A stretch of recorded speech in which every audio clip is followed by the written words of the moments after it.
Next chapter है अपना plant physiology के अंदर प्लांट न्यूट्रिशन यानी कि पादपों का पोषण। इसमें अपन पढ़ेंगे जल संवर्धन। हाइड्रोपोनिक्स किसको बोलते हैं? हाइड्रोपोनिक्स सेच द्वारा विकसित की गई तकनीक है जिसमें कि बीज रहित जो खीरा, टमाटर, सलाद आदि होते हैं ये निर्मित होते हैं। हाइड्रोपोनिक्स का महत्व है कि खनिज की न्यूनता व अधिकता का पता लगाने में हाइड्रोपोनिक्स का काम लिया जाता है। उत्पादन बढ़ाने में हाइड्रोपोनिक्स, संक्रमण प्रतिरोधी पौधे बनाने में हाइड्रोपोनिक्स काम में ली जाती है। प्रत्येक खनिज विशिष्ट होता है, अन्य तत्व से प्रतिस्थापित नहीं कर सकते हैं, यानी कि प्रत्येक खनिज विशिष्ट होता है। टोटल मिनरल्स 105 है जिनमें से आवश्यक 17 मिनरल्स है। मैक्रोन्यूट्रिएंट और माइक्रोन्यूट्रिएंट दो प्रकार के होते हैं। मैक्रोन्यूट्रिएंट है 9 और माइक्रोन्यूट्रिएंट है 8। मैक्रोन्यूट्रिएंट वो होते हैं जिनकी सांद्रता 10 मिलीमोल पर किलोग्राम से अधिक होती है और माइक्रोन्यूट्रिएंट 10 मिलीमोल पर किलोग्राम से कम होते हैं। मैक्रोन्यूट्रिएंट होते हैं संरचनात्मक घटक रूप में जिनकी मात्रा अधिक होती है पर विषाक्तता नहीं होती है। मात्रा अधिक होने पर विषाक्तता नहीं होती है मैक्रोन्यूट्रिएंट की। माइक्रोन्यूट्रिएंट जो है वो एंजाइम सक्रियण का काम करते हैं और थोड़ी सी अधिकता के कारण विषाक्तता उत्पन्न करते हैं। मैक्रोन्यूट्रिएंट हैं CHO, NPK। NPK जो है वो प्राथमिक वृहद पोषक बोला जाता है। SCA और Mg ये सारे 9 मैक्रोन्यूट्रिएंट है। CHO, NPK, SCA और Mg। NPK को प्राथमिक वृहद पोषक बोला जाता है, SCA और Mg को द्वितीयक वृहद पोषक बोला जाता है। माइक्रोन्यूट्रिएंट है Ni, B, Cu, Zn, Mg, Cl, Ap, Mo। इनकी जो याद रखने की ट्रिक है वो देख सकते हैं अपन, जैसे कि वृहद पोषकों को अपन याद रख सकते हैं कि कौन पीके 100 का मांगे, यानी कि CHON पीके 100 यानी कि S का मांगे। इस तरह से अपन मैक्रोन्यूट्रिएंट को याद कर सकते हैं। इसके बाद माइक्रोन्यूट्रिएंट की जो ट्रिक है वो है मिनी बस में क्यों जन मन डोले कल फिर मोटर 100 कोशिशें। इस तरह से अपन माइक्रोन्यूट्रिएंट को याद कर सकते हैं कि मिनी बस में क्यों जन मन डोले को एक्स्ट्रा कर दो, CL कल फिर मोटर। इस तरह से। इसके बाद क्रिटिकल यानी कि सर्वाधिक आवश्यक है मैक्रोन्यूट्रिएंट, क्रिटिकल है NPK। ये सर्वाधिक आवश्यक मैक्रोन्यूट्रिएंट है, यानी ये जो प्राथमिक वृहद पोषक है, प्राथमिक वृहद पोषक क्रिटिकल होते हैं, यानी कि इनकी आवश्यकता सबसे ज़्यादा होती है। और जो लाभदायक माइक्रोन्यूट्रिएंट है वो है 100 कोशिशें, यानी कि 100 मतलब सोडियम, Na, को मतलब CO, C मतलब SI और से ये 100 कोशिशें लाभदायक होती है। इस तरह से अपन इसको याद कर सकते हैं कि लाभदायक मैक्रोन्यूट्रिएंट कौन कौन से होते हैं, Na, CO, SI और Se। इसके बाद अपन देखते हैं कि इनके प्रकार कौन कौन से होते हैं। संरचनात्मक तत्व CHON यानी कि CHO और N को संरचनात्मक तत्व बोला जाता है। ऊर्जा के लिए उपयोग में लिए जाते हैं P और Mg। P ATP में काम आता है और Mg क्लोरोफिल में प्रेजेंट होता है। ये दोनों ऊर्जा में भूमिका निभाते हैं। तीसरा है एंजाइम सक्रियण। एंजाइम सक्रियण में Mg2+ हेक्सोकाइनेस के साथ, MO मोलिब्डेनम नाइट्रोजिनेज के साथ, और Zn2+ जो सबसे ज़्यादा एंजाइम सक्रियण में यूज़ लिया जाता है, Zn2+ कार्बोनिक पेप्टाइडेज के साथ, कार्बोनिक एनहाइड्रेज और एल्कोहलिक डिहाइड्रोजिनेज के साथ Zn2+ को यूज़ किया जाता है। इस तरह से ये एंजाइम का इसका माइक्रोन्यूट्रिएंट का यूज़ लेते हैं। इसके बाद खनिज न्यूनता के विकार। खनिज की जो न्यूनता अगर हो जाए तो उससे विकार कौन कौन से होते हैं वो पढ़ेंगे। उसमें फर्स्ट है क्लोरोसिस, हरिमहीनता, यानी कि पर्ण का पीलापन, पर्ण पीला या गुलाबी हो जाता है। इसमें अपन देखेंगे कि क्लोरोसिस किसके कारण से होती है। इसको याद करने के लिए अपन इस ट्रिक से देख सकते हैं कि हरामी फैन ने शाहरुख को मंजन करा के मोटर मांगी, यानी कि एफीफेन ने SK को मन, MN, ZN और मोटर और मांगी, यानी कि APN, SK, MN, ZN, MO और MG। इस तरह से क्लोरोसिस को प्रभावित करते हैं। सबसे ज़्यादा हरिमहीनता नाइट्रोजन की कमी के कारण होती है। इसके बाद सेकंड है नेक्रोसिस यानी कि ऊतक की क्षति। नेक्रोसिस किसके किसके कारण से होता है उसको याद करने के लिए अपन ये ट्रिक देख सकते हैं कि काकू मांगे न्यू काकी, यानी कि काकू यानी कि CACU MG और K।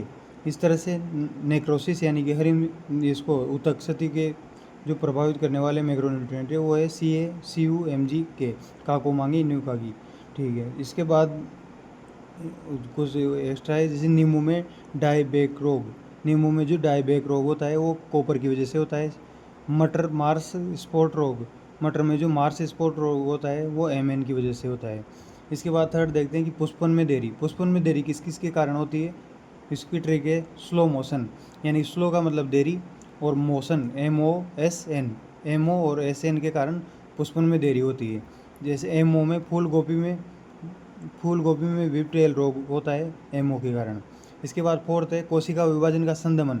कोशिका विभाजन का संदमन कौन कौन करता है, इसके लिए ट्रिक है कि स्मोकन ने विभु को दबाया, यानी कि SMOKN ने विभु को दबाया का मतलब संदमन किया। कोशिका विभाजन का संदमन कौन कौन करेगा, SMOK और N। इसके बाद देखते हैं कि फिफ्थ है MN टॉक्सिसिटी।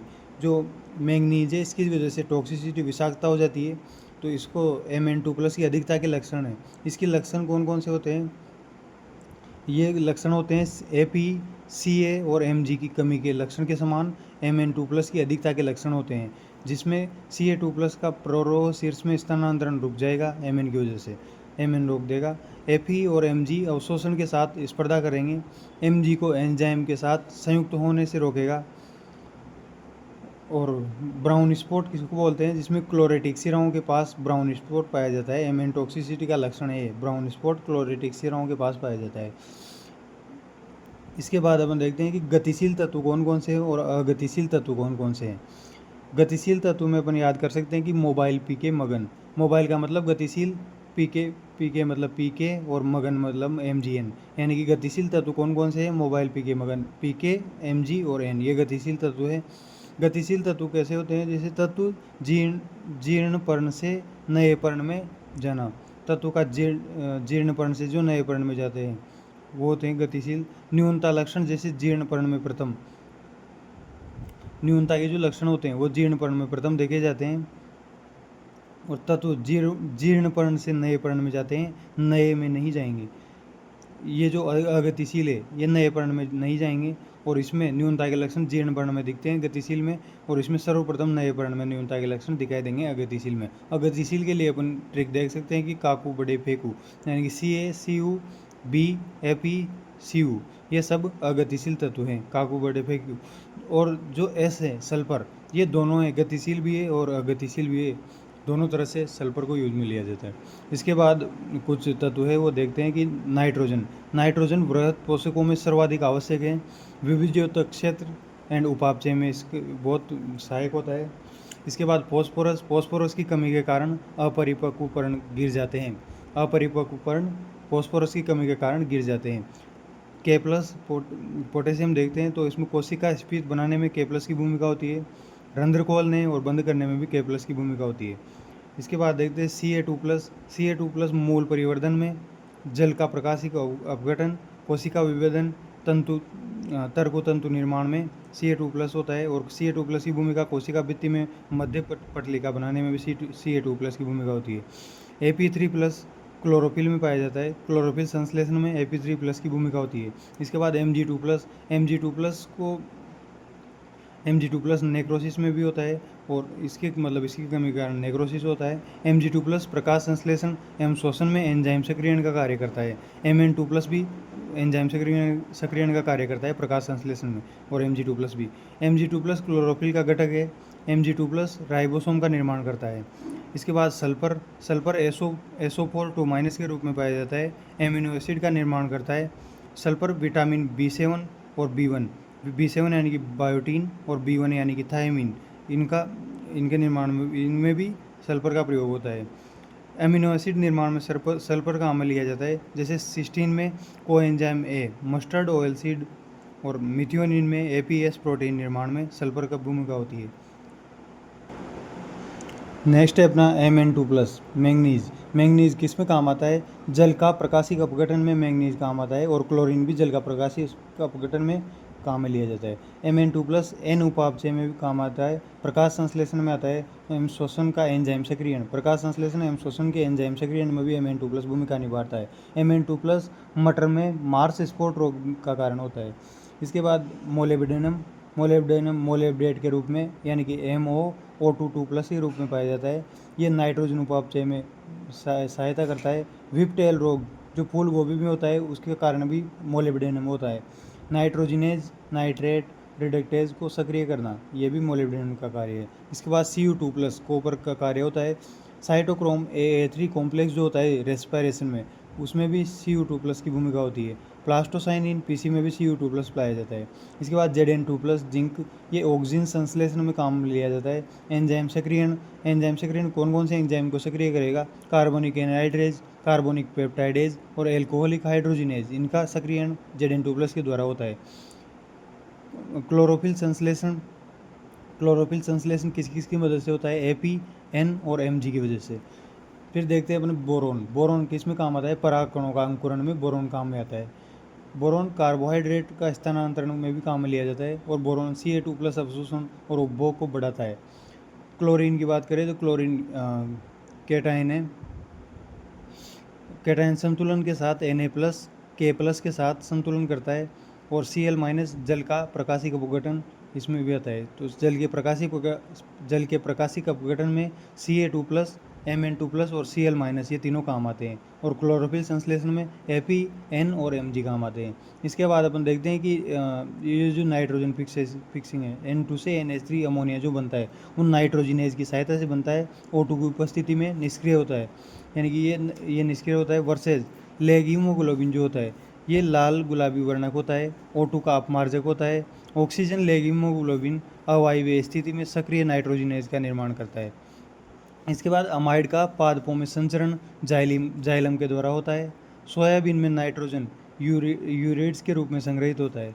अमाइड का पादपों में संचरण जाइलम द्वारा, और सोयाबीन में नाइट्रोजन यूरिएट्स के रूप में संग्रहित होता है। खनिज का एब्जॉर्प्शन कैसे होता है? जल के साथ जाइलम के द्वारा होता है, वाष्पोत्कर्षण सिद्धांत के द्वारा, जो अभी अपन पढ़ने वाले हैं। इसके बाद खनिज के अवशोषण की जो विधि होती है उसको एपोप्लास्ट यानी कि बाहरी अवकाश एपोप्लास्ट के द्वारा, और सिम्प्लास्ट यानी कि आंतरिक अवकाश में, दो तरह से खनिजों का एब्जॉर्प्शन होता है। खनिजों का एब्जॉर्प्शन की यूनिडायरेक्शनल फ्लो, यानी कि इसका जो खनिजों का अवशोषण होता है वो यूनिडायरेक्शनल होता है, यानी कि दोनों डायरेक्शन में नहीं, एक ही डायरेक्शन में होता है।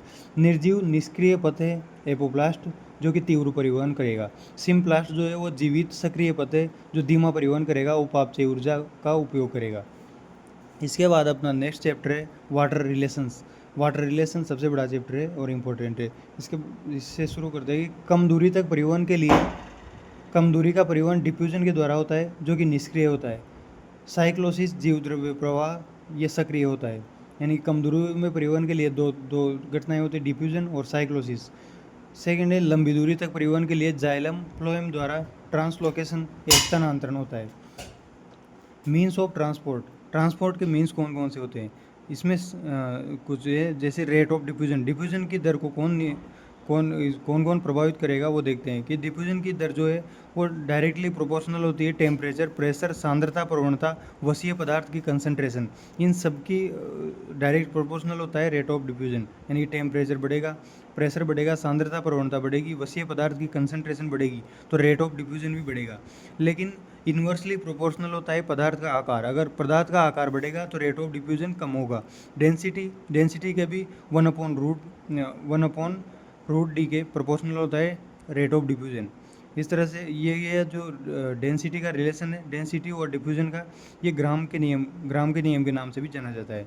इसके बाद फर्स्ट है अपना सिंपल डिफ्यूजन भी 3 प्रकार का होता है। सिंपल डिफ्यूजन जो निष्क्रिय होता है, जिसमें एटीपी आवश्यक नहीं होती है। सिंपल डिफ्यूजन में क्या होता है? सांद्रता, प्रवणता और काइनेटिक एनर्जी पर निर्भर करता है। जीवित तंत्र पर अनिर्भर, अन्य दो पर निर्भर करता है। अन्य दो तो निर्भर करेंगे जीवित तंत्र पर, लेकिन सिंपल डिफ्यूजन जीवित तंत्र पर अनिर्भर है। रैंडम और स्लो प्रोसेस होती है सिंपल डिफ्यूजन। और फिजिकल प्रक्रम में और जो डिफ्यूजन की दर है वो गैस में सबसे ज़्यादा, लिक्विड पे उससे कम, फिर सॉलिड में सबसे कम होती है। डिफ्यूजन प्रेशर डायरेक्टली प्रोपोर्शनल होता है विलायक के। और शुरू शुरू में शुद्ध जल जो होता है जैसे बिस्लेरी का, वो सर्वाधिक डिफ्यूजन प्रेशर सबसे ज़्यादा बिस्लेरी का होता है, यानी कि शुद्ध जल का होता है। जल के अणु जल के अणु ज़्यादा होते हैं, इसलिए उसका डिफ्यूजन प्रेशर ज़्यादा होता है। सेकंड है अपना पैसिलेटेड, सुसाध्य परिवहन। सुसाध्य परिवहन में क्या होता है, प्रोटीन वाहक द्वारा सांद्रता प्रवणता के अनुसार निष्क्रिय परिवहन है प्रोटीन वाहक के द्वारा सांद्रता प्रवणता के अनुसार। इसमें भी 3 प्रकार होते हैं कि यूनिपोर्ट का मतलब है कि एक अणु एक दिशा में स्वतंत्र गति करेगा। सिम्पोर्ट का मतलब 2 अणु एक दिशा में साथ साथ गति करेंगे। और एंटीपोर्ट का मतलब है कि 2 अणु विपरीत दिशा में गति करेंगे। सिम्पोर्ट और एंटीपोर्ट को दोनों को मिलकर को ट्रांसपोर्ट भी कहा जाता है, यानी कि 2 तरफ से गति होगा, 2 अणु गति करेंगे। इसके बाद देखते हैं कि चैनल कितने प्रकार के होते हैं। पोरीन चैनल होता है और वाटर चैनल होता है। पोरीन चैनल में माइटोकॉन्ड्रिया, क्लोरोप्लास्ट, ग्राम नेगेटिव की बाहरी झिल्ली में पाए जाते हैं में बड़े छिद्र, ग्राम नेगेटिव की बाहरी झिल्ली में बड़े छिद्र होते हैं, छोटे प्रोटॉन अणु का परिवहन करते हैं पोरीन चैनल में। और वाटर चैनल में क्या होता है, 8 एक्वापोरीन प्रोटीन से निर्मित होता है, जल परिवहन के लिए रेस्पॉन्सिबल होता है। थर्ड जो प्रकार है अपना डिफ्यूजन का, वो है एक्टिव ट्रांसपोर्ट। एक्टिव ट्रांसपोर्ट में क्या होता है, सांद्रता प्रवणता के विरुद्ध, यानी कि एक्टिव प्रोसेस है, विरुद्ध काम करेंगे तो एक्टिव होगा, यानी कि Na+K+ पंप जो है उसमें भूमिका निभाता है। प्रोटीन वाहक उपस्थित होता है Na+K+ पंप में। अपहिल ट्रांसपोर्ट इसका सबसे अच्छा उदाहरण है एक्टिव ट्रांसपोर्ट का। एक्टिव व सुसाध्य जो ट्रांसपोर्ट है उसमें परिवहन, संतृप्तता, विशिष्ट चयनात्मकता और प्रोटीन संदमन के गुण पाए जाते हैं। एक्टिव और सुसाध्य में परिवहन, संतृप्तता, विशिष्ट चयनात्मकता और प्रोटीन संदमन। नेक्स्ट है अपना टाइप्स ऑफ लेयर के कितने प्रकार की लेयर्स होती है। एक है अपारगम्य, जो सुबेरिन युक्त कोशिकाएं होती है वो अपारगम्य लेयर होती है। इसके बाद पारगम्य, इसमें पारगम्य जो है वो कोशिका भित्ति पारगम्य होती है। अर्धपारगम्य कौन सी होती है, अर्धपारगम्य केवल जल हेतु पारगम्य होती है। अंडे की झिल्ली, सेलेपोन, पर्चमेंट, गोट ब्लैडर, ये सब अर्धपारगम्य झिल्ली है। इसके बाद चयनात्मक पारगम्य, जो कोशिका झिल्ली है वो चयनात्मक पारगम्य होती है। और टोनोप्लास्ट झिल्ली भी चयनात्मक पारगम्य होती है। इसके बाद अपन देखते हैं ये जो कॉन्सेप्ट में ये है कि आइसोटोनिक सॉल्यूशन क्या होता है। आइसोटोनिक सॉल्यूशन होता है जिसमें विलयन का और विलायक का दोनों का कंसंट्रेशन बराबर हो। और हाइपोटोनिक सॉल्यूशन होता है जिसमें विलयन की कॉन्सेंट्रेशन कम होती है और विलायक की कॉन्सेंट्रेशन कम होती है और विलयन की ज़्यादा होती है, जैसे यहाँ पे 1 m और 0.5 m में। इसके बाद हाइपरटोनिक सॉल्यूशन होता है जिसमें विलायक की कॉन्सेंट्रेशन कम होती है और विलायक की कॉन्सेंट्रेशन ज़्यादा होती है। इसके बाद अपन एक कॉन्सेप्ट देखेंगे ओस्मोसिस क्या होता है, एक प्रकार का विसरण है जो झिल्ली द्वारा होता है। ओस्मोटिक प्रेशर वो होता है जिसमें विलय के अणु द्वारा विलायक प्रवाह का विरोध करना ही ओस्मोटिक प्रेशर होता है। ओस्मोटिक प्रेशर विलय की कंसंट्रेशन पर डायरेक्ट प्रोपोर्शनल होता है। ऑस्मोटिक प्रेशर विलय की कंसंट्रेशन की डायरेक्टली प्रोपोर्शनल होता है। ऑस्मोटिक प्रेशर प्योर H2O का 0 होता है। प्योर H2 का ऑस्मोटिक प्रेशर 0 होता है। सांद्रता प्रवणता और दाब प्रवणता पर निर्भर करता है ऑस्मोटिक प्रेशर। जैसे कि यहाँ पे देखते हैं कि ऑस्मोटिक प्रेशर जो है वो अगर विलय का ज़्यादा है विलायक से, तो इसको एंडोस्मोसिस प्रोसेस होगी, यानी कि विलायक से विलय में अणुओं का ट्रांसफ़र होगा। लेकिन अगर विलय का ऑस्मोटिक प्रेशर कम है और विलायक का ज़्यादा है तो विलय से विलायक में आएगा, इसको एक्सोस्मोसिस बोला जाता है। आरबीसी को डिस्टिल्ड वाटर में डालेंगे तो वो फट जाएगी, क्योंकि उसमें ऑस्मोसिस होगा और ऑस्मोसिस के कारण जो डिस्टिल्ड वाटर वो है वो आरबीसी के अंदर चल जाएगा और उससे वो फट जाएगी, क्योंकि आरबीसी में सेल वॉल होती नहीं है, केवल सेल मेम्ब्रेन होती है। इसके बाद लवण शर्करा अतिपरासरी विलयन होते हैं। अंतःपरासरी अतिपरासरी लवण शर्करा होते हैं। त्रिसल्फनल प्रयोग है, यही त्रिसल्फनल प्रयोग है कि अतिपरासरी जो विलयन है वो लवण और शर्करा अतिपरासरी की तरफ जाएगा, अंतःपरासरण इसमें पाया जाएगा। इसके बाद ये कॉन्सेप्ट है ऑस्मोटिक प्रेशर जो है वो NaCl किस पे डिपेंड करता है।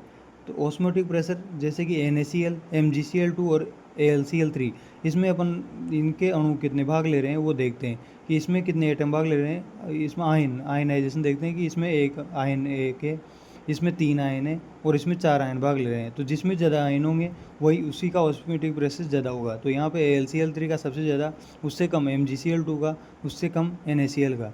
इसके बाद देखते हैं कि अगर 1m ग्लूकोज है, वैद्युत अपघट्य है, और 1m NaCl वैद्युत अपघट्य, तो वैद्युत अपघट्य का ऑस्मोटिक प्रेशर ज़्यादा होगा, और वैद्युत 1m ग्लूकोज का जो वैद्युत अपघट्य है उसका ऑस्मोटिक प्रेशर कम होगा।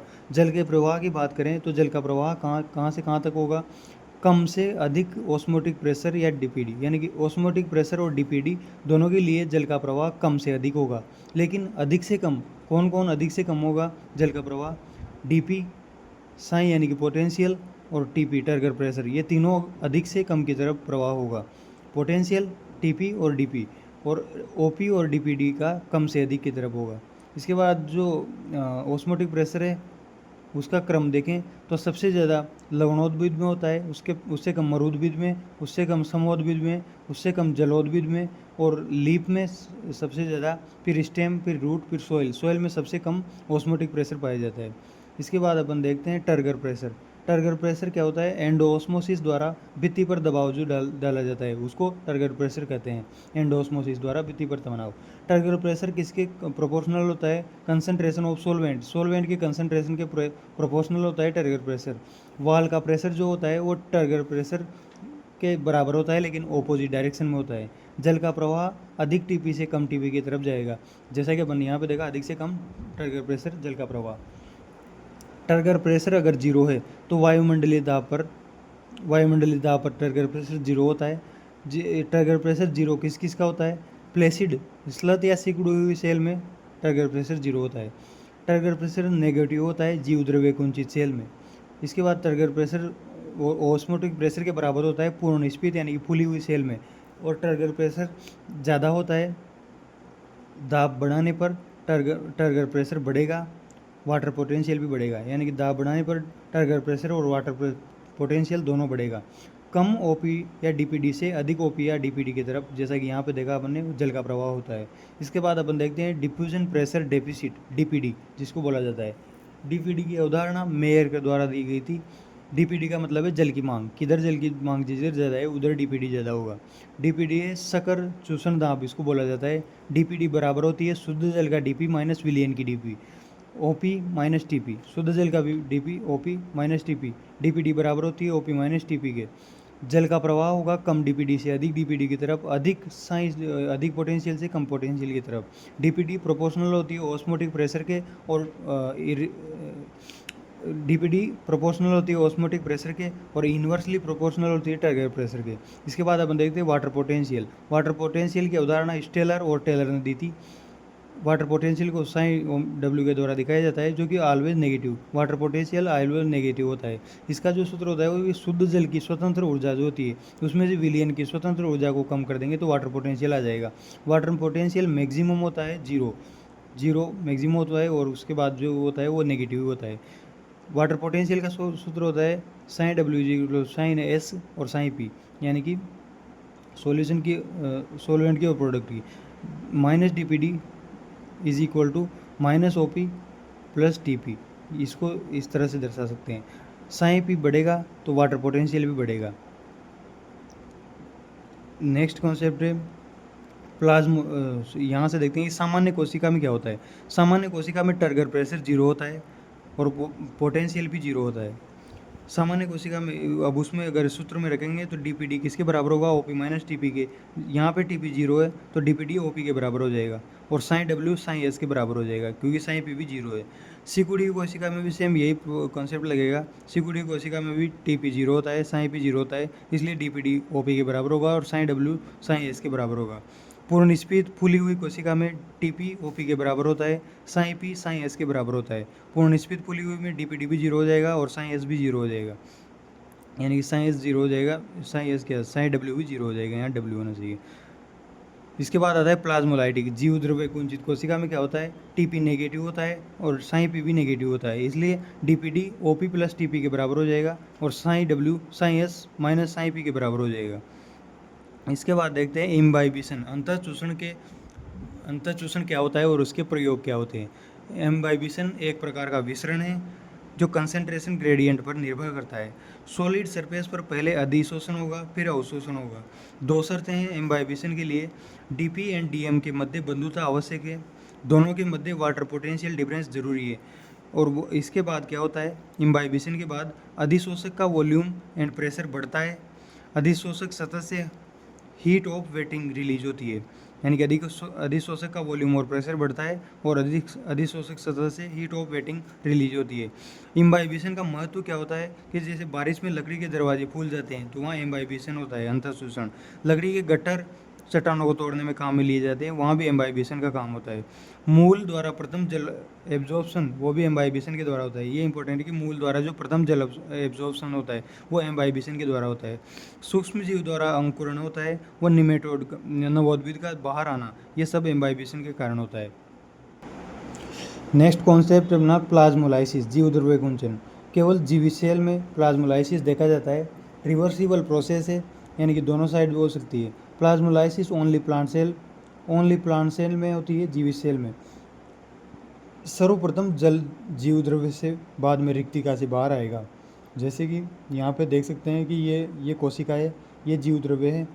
यहाँ ऑस्मोटिक प्रेशर कम है, यहाँ ऑस्मोटिक प्रेशर ज़्यादा है, क्योंकि ये हाइपर अतिपराशरी विलयन है, हाइपर ऑस्मेटिक। ये H2O, यहाँ पे OP ज़्यादा है, यहाँ पे OP कम है, तो अंदर का H2O बाहर आएगा, जीव द्रव्य कुंचित हो जाएगा। यानी कि पहले जो यहाँ पे अब ये भित्ति झिल्ली है तो ये रिक्तिका है। तो पहले सर्वप्रथम जल जीव द्रव्य से बाहर आएगा, यहाँ से पहले बाहर आएगा, उसके बाद रिक्तिका से बाहर आएगा।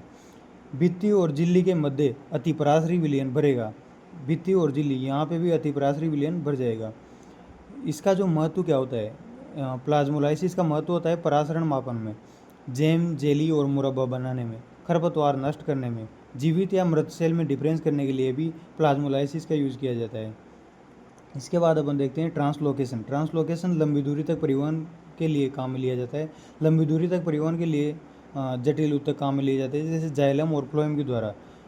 इसको बोलते हैं मास या बल्क फ्लो भी बोला जाता है। दाब प्रवणता पर निर्भर करते हैं।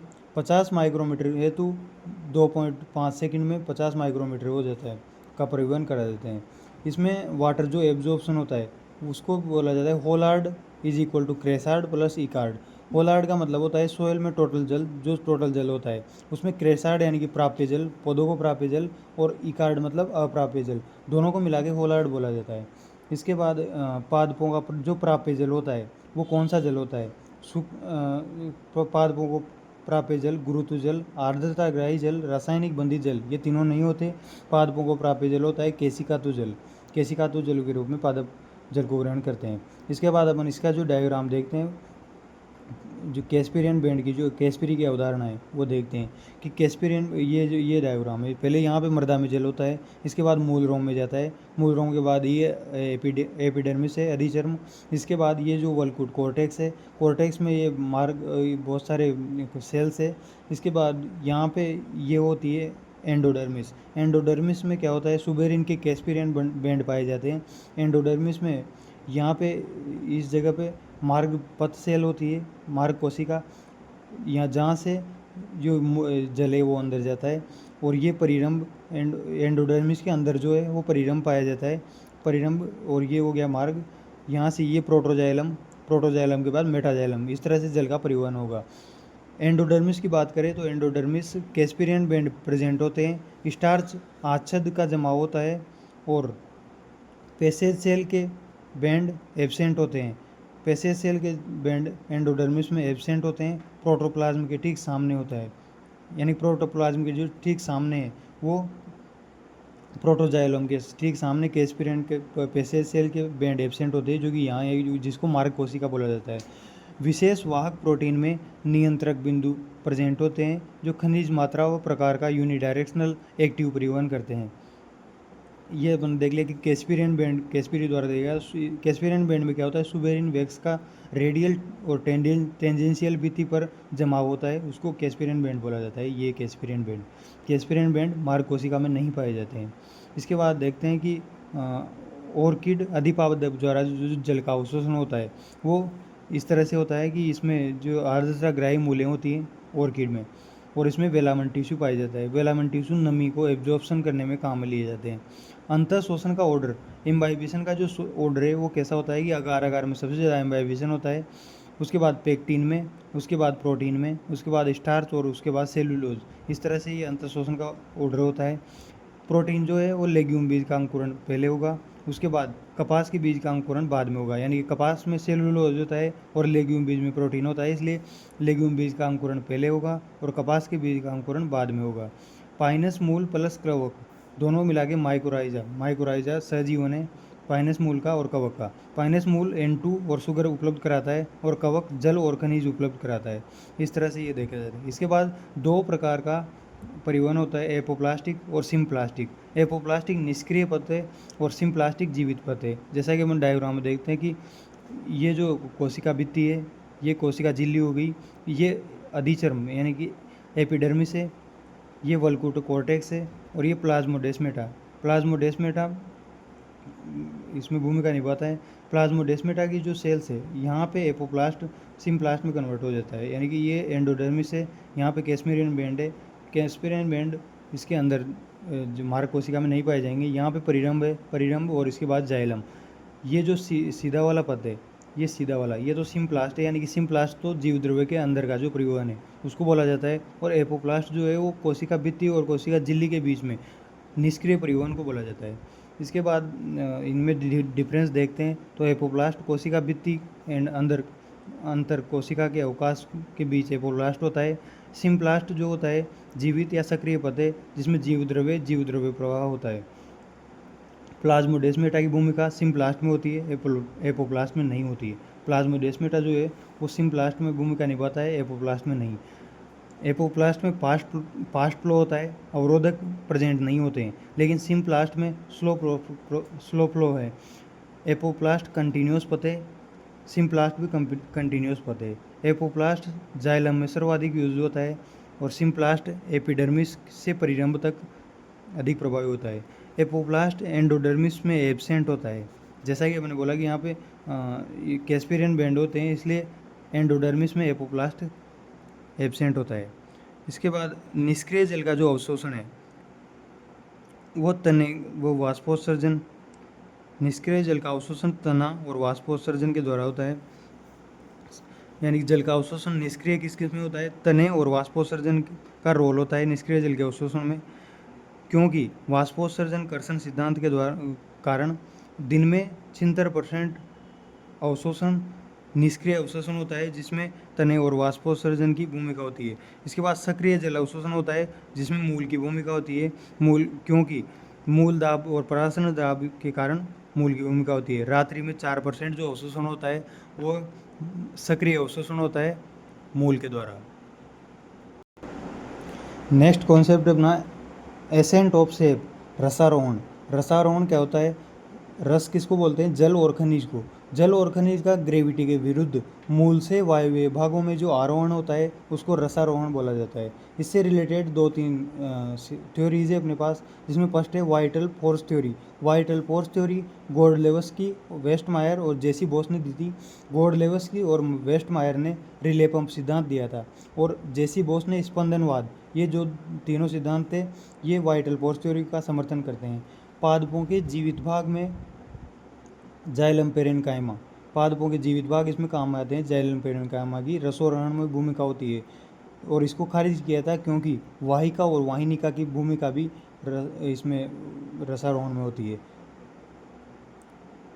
और इन्होंने बताया कि जाइलम पेरेन्काइमा की भूमिका रसारोहण में होती है जबकि वाहिका और वाहिनिका की भी होती है, इसलिए इसको खारिज किया गया। सेकंड है अपना मूल दाब सिद्धांत।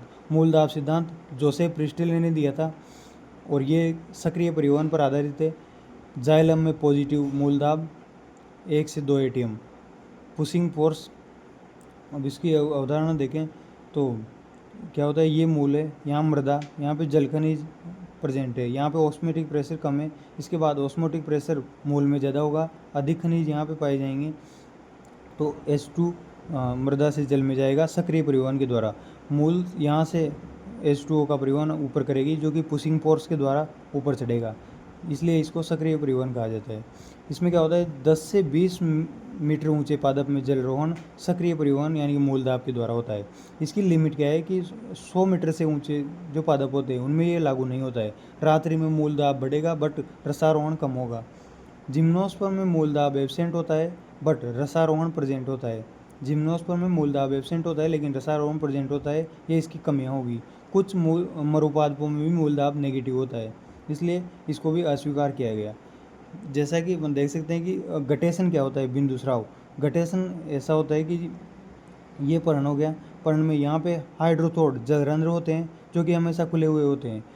यहाँ पे एपिडर्मिस अधिचर्म, अधिचर्म के ऊपर ये हाइड्रोथोड है, यहाँ से H2O का बाहर निकल जाता है। एपिथेम, ये एपिथेम है, एपिथेम के ऊपर जलरंध्र होते हैं जो कि हमेशा खुले रहते हैं, और एपिथेम डीली पेरेन्काइमा सेल्स होती है। प्रातः और रात्रि के टाइम जब जल अवशोषण अधिक होता है, वाष्पोत्सर्जन नहीं हो पाता है, कम होता है, तो पॉजिटिव मूल दाब के कारण, पॉजिटिव मूल दाब के कारण पत्तों के किनारों से जल की बूंदें बाहर आती है, पत्तों के किनारों से जल की बूंदें बाहर आती है और खनिज भी बाहर आते हैं, जिसे क्या कहा जाता है, गटेशन यानी कि बिंदु श्रवण। जैसा कि अपन टमाटर, बालसम, खीरा, घास एटसेट्रा में देख सकते हैं। इसके बाद थर्ड जो थ्योरी है, जो सबसे ज़्यादा स्वीकार्य है, सर्वमान्य सिद्धांत, वो है ट्रांसपायरेशन पुल थ्योरी, वाष्पोत्कर्षण सिद्धांत, वाष्पोत्कर्षण सिद्धांत। इसमें ये किसके द्वारा दिया गया था, डिक्सन और जोली के द्वारा। ये भौतिकवाद सिद्धांत है जिसमें उदाहरण है कि जैसे कि यहाँ पे मूल होता है, ये मृदा जल है, ये डीपीडी कम डीपीडी से अधिक डीपीडी की तरफ वो जल जाएगा। ये पत्ते हैं, यहाँ पे वाष्पोत्सर्जन, जल की कमी होगी, जल की कमी होगी तो डीपीडी अधिक होगी और जल प्रवाह कम डीपीडी से अधिक डीपीडी की तरफ जाएगा। इसमें ये यहाँ पे जल स्तंभ होते हैं। जल स्तंभ का निर्माण ससंजन बल के द्वारा होता है और आसंजन बल के द्वारा जल स्तंभ बनाए रखते हैं, यानी कि आसंजन बल के द्वारा जल स्तंभ बने रहेंगे और ससंजन बल के द्वारा जल स्तंभ का निर्माण होगा। यहाँ पे मृदा का जल मूल में जाएगा, मूल दाब से पॉजिटिव ऊपर की तरफ जाएगा। और इसमें 3 तरह के बल काम में आते हैं। कोहेसन यानी कि ससंजन बल, कोहेसन जल के अणुओं के मध्य का जो जल स्तंभ का निर्माण करेंगे, ये कोहेसन बल है। ससंजन जल के अणुओं के मध्य कार्य करता है। लेकिन एडेशन जो बल है, आसंजन बल, ये जल अणु और जाइलम वाहिका के मध्य जल स्तंभ बनाए रखने का काम करता है। इसके बाद थर्ड बल है surface tension. Surface tension gas वाष्प की तुलना में जल अणुओं में अधिक सरफेस टेंशन पाया जाता है। तीनों मिलकर हाई टेंसाइल स्ट्रेंथ का निर्माण करते हैं, जिसको पुलिंग फोर्स का वो बनता है और जल स्तंभ ऊपर की ओर उठेगा। ये पूरा जल स्तंभ खिंचाव बल के कारण ऊपर की ओर उठेगा। इसके बाद सभी जल स्तंभ मिलकर उच्च केशिकातु का निर्माण करेंगे और जल ऊपर चढ़ेगा। इस तरह अगर जल स्तंभ टूटने पर पॉजिटिव मूल दाब पुनः स्थापित करेगा। जल स्तंभ अगर टूट जाएगा तो पॉजिटिव मूल दाब उसको वापस स्थापित कर देगा। इसके बाद अपन देखते हैं वाष्पोत्सर्जन, ट्रांसपायरेशन। वाष्पोत्सर्जन क्या होता है, ये इसके अलग अलग टाइप्स होते हैं। एक तो रंध्रीय स्टोमेटल वाष्पोत्सर्जन होता है जो पर्ण पर उपस्थित होता है। 50 से 97% या फिर मैक्सिमम वाष्पोत्सर्जन रंध्रीय ही होता है। इसके बाद क्यूटिकुलर पर्ण और तना पर क्यूटीन वैक्स पर रंध्र होते हैं जो क्यूटिकुलर वाष्पोत्सर्जन कहलाता है। 3 से 10% वाष्पोत्सर्जन क्यूटिकुलर होता है। लेंटिकुलर काष्ठीय तनों पर वात रंध्रों द्वारा होता है, लगभग 1% इसके द्वारा होता है। और छाल द्वारा भी वाष्पोत्सर्जन होता है। अब हम देखते हैं कि स्टोमेटल वाष्पोत्सर्जन कैसे होता है। तो ये स्टोमेटा है। स्टोमेटा में ये एपिडर्मिस होगी, ये गार्ड सेल है। गार्ड सेल सबसे इंपॉर्टेंट है। गार्ड सेल में क्या होता है, बीनल किडनी नुमा होता है डाइकोट में, और डंबल नुमा होता है घास में मोनोकोट में डंबल नुमा, और बीनल यानी कि किडनी नुमा होता है डाइकोट में। गार्ड सेल के बाद यहाँ पे होती है सब्सिडियरी सेल, सहायक कोशिका, विशेष अधिचर्म सेल इसको बोलते हैं, विशेष अधिचर्म सेल। यहाँ पे बड़ा केंद्रक पाया जाता है गार्ड सेल के अंदर, और ये रंध्रीय छिद्र, ये स्टोमेटल छिद्र होता है दोनों गार्ड सेल के बीच में। इसके बाद ये पतली प्रत्यास्थ होती है, बाहर वाली परत गार्ड सेल की, और अंदर वाली जो परत है वो मोटी और अप्रत्यास्थ होती है। इसके बाद गार्ड सेल के अंदर क्लोरोप्लास्ट पाया जाता है जो रंध्र खोलने में सहायता करेगा। सब्सिडियरी सेल देख ही ली। इसके बाद सेल्यूलोज के तंतु भी गार्ड सेल के अंदर पाए जाते हैं जो अरीय रूप में व्यवस्थित होते हैं। रेडियल क्रम में सेल्यूलोज के तंतु व्यवस्थित होते हैं। इसके बाद जाइलम द्वारा परिवहन, ये तो हो गया अपना वाष्पोत्सर्जन। इसके बाद देखते हैं जाइलम द्वारा परिवहन। जाइलम द्वारा परिवहन होता है पैसिव ट्रांसपोर्ट, इसको बोला जाता है। जल, खनिज, हार्मोन, नाइट्रोजन युक्त यौगिक, अमाइड वगैरह, फॉस्फोरस, एसके यौगिक, ये सब जाइलम द्वारा प्रवाहित होते हैं। वाष्पोत्सर्जन का जो क्रम है वो जलोद्भिद, उसके बाद मरोद्भिद और समोद्भिद में सबसे ज़्यादा वाष्पोत्सर्जन होता है। जलोद्भिद में नगण्य वाष्पोत्सर्जन होता है। और वाष्पोत्सर्जन C3 पादपों में सबसे ज़्यादा, उससे कम C4 में, और सबसे कम CM मरुद्भिद तिमिररंध्र होते हैं, इसलिए मरुद्भिद में सबसे कम वाष्पोत्सर्जन होता है। जाइलम द्वारा परिवहन पैसिव होता है और N2 युक्त ये सब का परिवहन जाइलम के द्वारा होता है। अब देखते हैं मूवमेंट ऑफ स्टोमेटा। स्टोमेटा का मूवमेंट कैसे होता है? तो वो होता है सक्रिय मूवमेंट कैसे होता है? H+ और K+ आपस में इंटरचेंज होते हैं विनिमय सिद्धांत, सक्रिय विनिमय सिद्धांत। हाँ, तो मूवमेंट ऑफ स्टोमेटा, इसमें सक्रिय होता है सक्रिय विनिमय सिद्धांत, जो कि लेविट ने दिया था। रंध्रों का खुलना, दिन में तो रंध्र खुलेंगे, उसका प्रोसेस क्या होती है कि CO2 का यूज होता है, CO2 की कमी हो जाती है। तो CO2 की कमी हो जाती है क्योंकि CO2 का यूज होता है। pH ज़्यादा होता है इसलिए बेसिक हो जाता है। स्टार्च जो होता है, स्टार्च से ग्लूकोज बनेगा, ग्लूकोज से PEP बनेगा, PEP CO2 की सहायता से ऑक्जेलो एसिटिक एसिड बनाएगा। Oxaloacetic acid guard cell में मेलिक एसिड के रूप में ट्रांसफ़र होगा। मेलिक एसिड मेलेट और H+ और K+ में ATP की सहायता से कन्वर्ट होगा। इसके बाद K+ मेलेट निर्माण होगा। K+ मेलेट ऑस्मोटिक प्रेशर ज़्यादा, गार्ड सेल में ऑस्मोटिक प्रेशर बढ़ जाएगा, जबकि सहायक कोशिका में ऑस्मोटिक प्रेशर कम होता है। तो यानी कि जल का प्रवाह, अतः गार्ड सेल स्फीत हो जाएगी। इसके द्वारा साइटोकाइनिन के द्वारा रंध्र का खुलना, रंध्र खुलेंगे। रंध्र खुलने में किस किस की भूमिका होती है? K+ Cl- आयन और स्फीति दाब और CK हार्मोन। हार्मोन कौन सा होता है? CK के द्वारा रंध्र खोलने में भूमिका होती है। सेलुलोज सूक्ष्म तंतु अरीय व्यवस्थित होते हैं, न कि टेंजेंशियल। इसके बाद रात्रि में रंध्र बंद होंगे तो उसका क्या प्रोसेस है? CO2 की कंसंट्रेशन बढ़ जाएगी और pH एसिडिक हो जाएगा। स्टार्च का अपघटन नहीं होगा, ऑस्मोटिक प्रेशर घट जाएगा, H+ पुनः गार्ड सेल में प्रवेश करेगा, रंध्र बंद हो जाएंगे। रंध्र बंद होने में ABA हार्मोन की भूमिका होती है।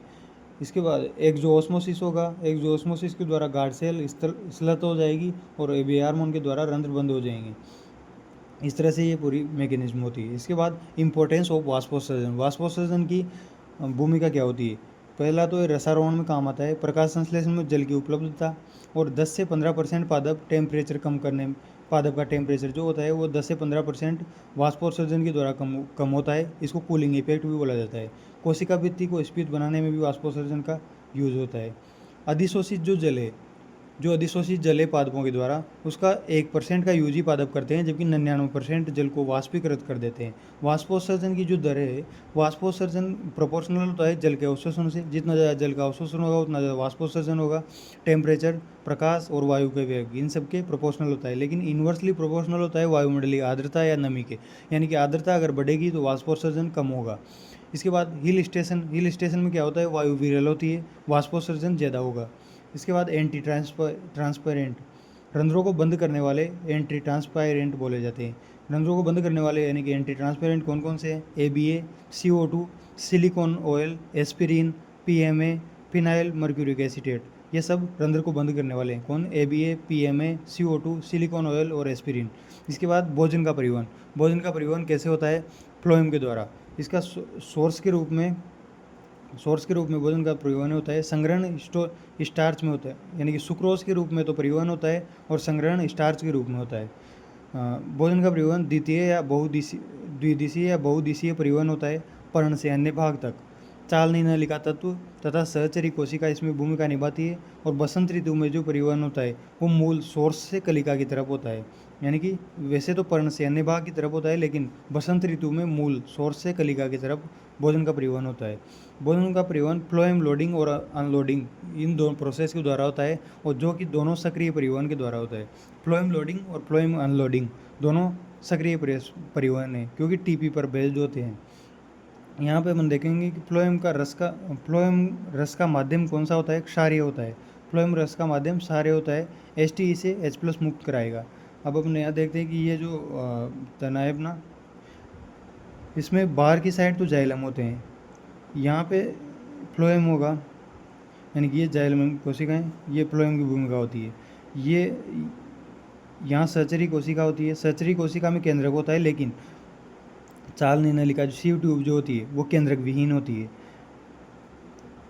और यहाँ पे टर्गर प्रेशर कम होता है, सुक्रोज यहाँ पे प्रेजेंट होता है, और ऑस्मोटिक प्रेशर भी यहाँ पे कम होता है। ऑस्मोटिक प्रेशर कम होगा तो H2O जाइलम के बाहर की साइड जाएगा, जाइलम के द्वारा ऊपर पहुँचेगा, और ऑस्मोटिक प्रेशर वहाँ पे कम होता है तो यहाँ से वापस इधर चालनी नलिका में आएगा, ऑस्मोटिक प्रेशर जहाँ पे ज़्यादा होता है। तो इस तरह से जल का परिवहन तय हो गया। विलियन का जो टर्गर प्रेशर है यहाँ पे कम ज़्यादा होता है, यहाँ पे कम होता है। यहाँ पे एटीपी मूल में सिंक में काम करेगा, यानी कि यहाँ से क्या होगा, पर्ण जो है वहाँ स्टार्च में सुक्रोज होता है, सुक्रोज फ्लोएम लोडिंग ये जो प्रक्रिया है वहाँ पे फ्लोएम लोडिंग है, यानी पर्ण पे हो रही है, जिसको बोलेंगे एक्टिव परिवहन द्वारा सीव ट्यूब एलिमेंट में प्रवेश करेगा। शर्करा के कारण ऑस्मोटिक प्रेशर बढ़ेगा, जाइलम से जल इधर आएगा, और एसटी में प्रवेश टीपी बढ़ेगा, ज़्यादा टीपी से कम टीपी की तरफ जाना, जिसको बोलते हैं एसटी में टीपी बढ़ेगा। तो टीपी यहाँ ज़्यादा टीपी, यहाँ कम टीपी, यानी कि यहाँ से यहाँ तक भोजन आएगा। इसके बाद यहाँ पे मूल जो है यहाँ एटीपी के द्वारा मूल में प्रवेश करेगा, ये सिंक, इसको बोलते हैं फ्लोएम अनलोडिंग। फ्लोएम अनलोडिंग में क्या होता है, सोर्स का एक्टिव परिवहन द्वारा मूल में प्रवेश करना फ्लोएम अनलोडिंग कहलाता है। एसटीई में ओपी कम होगा, जल का जाइलम में पुनः प्रवेश होगा, जाइलम में पुनः जल प्रवेश करेगा, और इस तरह से ये प्रोसेस चलती रहेगी। यानी कि फ्लोएम लोडिंग और फ्लोएम अनलोडिंग दोनों सक्रिय परिवहन है।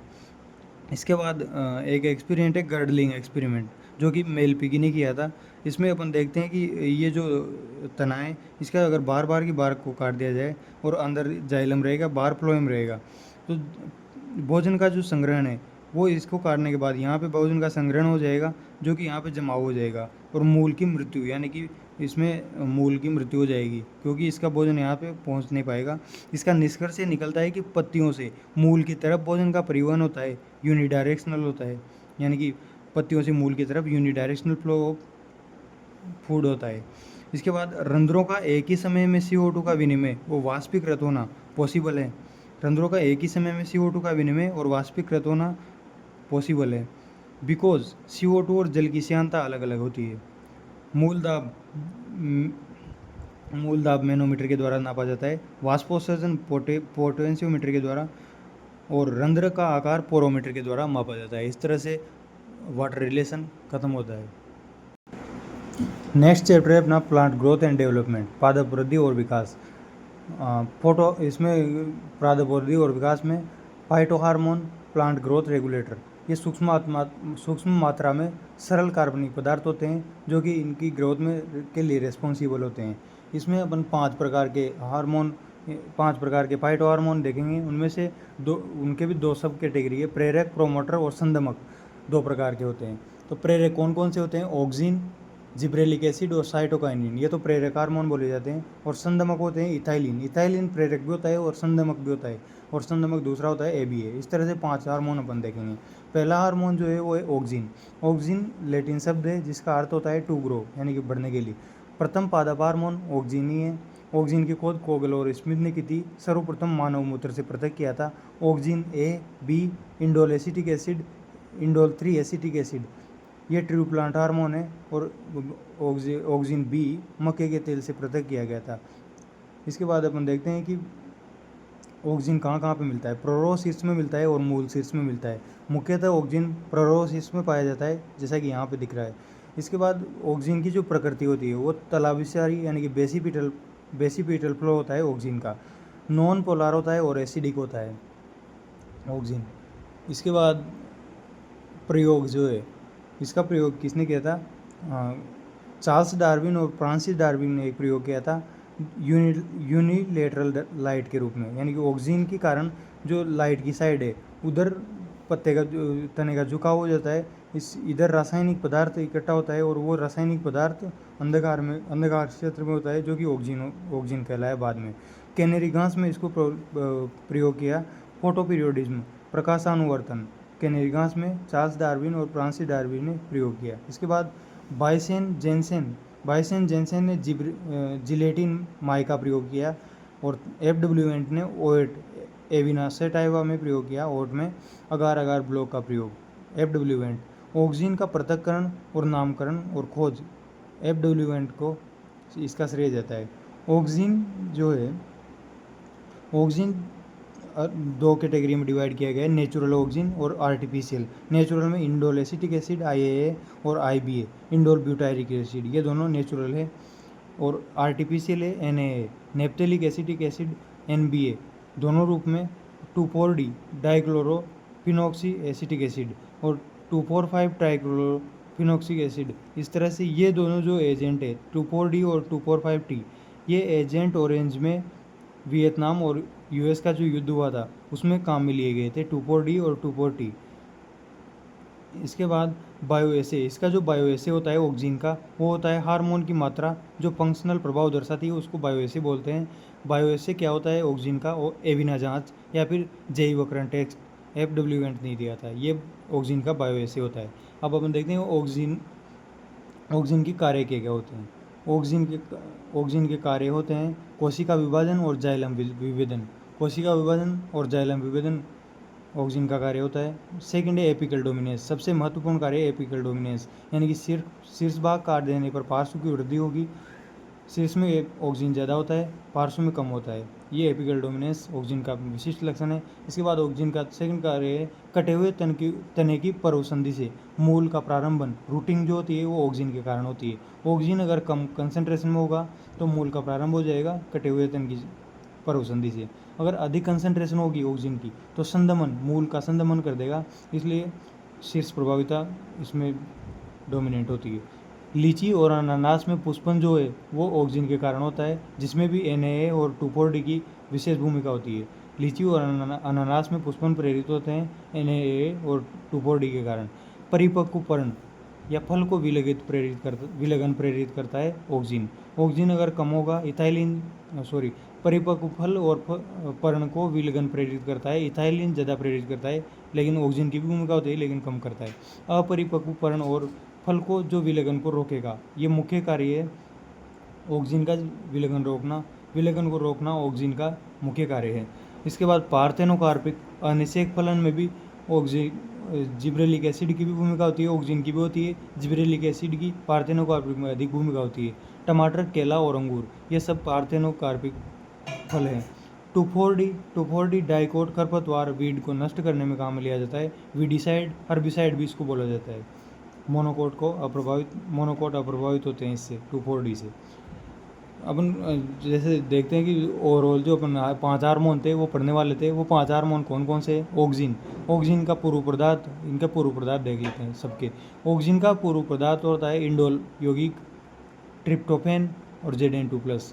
जिब्रेलिक एसिड का पूर्व पदार्थ होता है एसिटाइल कोएंजाइम, टर्पिन के व्युत्पन्न होते हैं। सीके का पूर्व पदार्थ होता है एडेनिन व्युत्पन्न, एडेनिन व्युत्पन्न है। N6 परफ्यूराइल एमिनोपोरिन furan. ABA जो है उसका पूर्व पदार्थ है कैरोटीनॉइड वसा, और इथाइलिन का पूर्व पदार्थ है मिथ्योनिन ऑक्जेलिक एसिड, गैसीय हार्मोन जो है। इसके बाद अपन ऑक्सीजन अपन ने देख लिया। इसके बाद देखते हैं जिब्रेलिन का क्या है, जापान के किसान, इसकी शुरुआत कैसे हुई, खोज कैसे हुई? तो जिब्रेलिन को जापान के किसान चावल में भिन्न भिन्न दाने देखे, जिसको बेकेनेरो कहा। किसने कहा? कुरोसावा ने बेकेनेरो कहा, और इसको बेकेनेरो को पुलिस सीडलिंग कहा, मुर्कोनविद। इसके बाद इसका कारण क्या था? जिब्रेला फ्यूजिफाई कवक, ये बताया कुरोसावा ने। इसको पृथक किसने किया?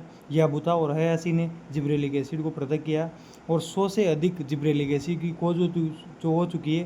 प्रथम संरचनात्मक रूप व सर्वाधिक अध्ययन वाला जिब्रेलिक एसिड GA3 है। GA3 प्रथम संरचनात्मक और सर्वाधिक अध्ययन वाला जिब्रेलिक एसिड है। जिब्रेलिक एसिड का जो बायोएसे होता है वो होता है alpha amylase test gibberellic acid का बायोएसे होता है। नेक्स्ट है अपना जिब्रेलिक एसिड का कार्य क्या क्या होता है। जिब्रेलिक एसिड का कार्य होता है बीज प्रसूति को तोड़ना और अंकुरण करना, यानी कि जो के भ्रूण पोष में स्टार्च अल्फा एमाइलेज के द्वारा माल्टोस में कन्वर्ट होंगे, माल्टोस माल्टेज के द्वारा सुक्रोज में कन्वर्ट होंगे और जिब्रेलिक एसिड द्वारा एक्टिव होगा। ये जो अल्फा एमाइलेज है वो जिब्रेलिक एसिड के द्वारा एक्टिव होगा। ये जो ग्लूकोज है, ग्लूकोज भ्रूण में जाएगा, बीज अंकुरण को प्रभावित करेगा। ग्लूकोज को डायरेक्ट हिस्टोरजाइमेज की सहायता से स्टेनोल किण्वन या माल्टिक प्रक्रिया भी हो जाती है। लेकिन यहाँ पे क्या होगा? बीज प्रसूति को तोड़ेगा तो ग्लूकोज से भ्रूण, भ्रूण से बीज अंकुरण होगा। इसके बाद तने की लंबाई बढ़ाना भी जिब्रेलिक एसिड का काम है। यानी कि आनुवांशिक बोने जो पौधे होते हैं उनकी लंबाई में वृद्धि भी जिब्रेलिक एसिड के द्वारा की जाती है। गन्ने के पर्व लंबाई को बढ़ाता है। लगभग 20 टन प्रति एकड़ ज़्यादा उत्पादन जिब्रेलिक एसिड की वजह से होगा।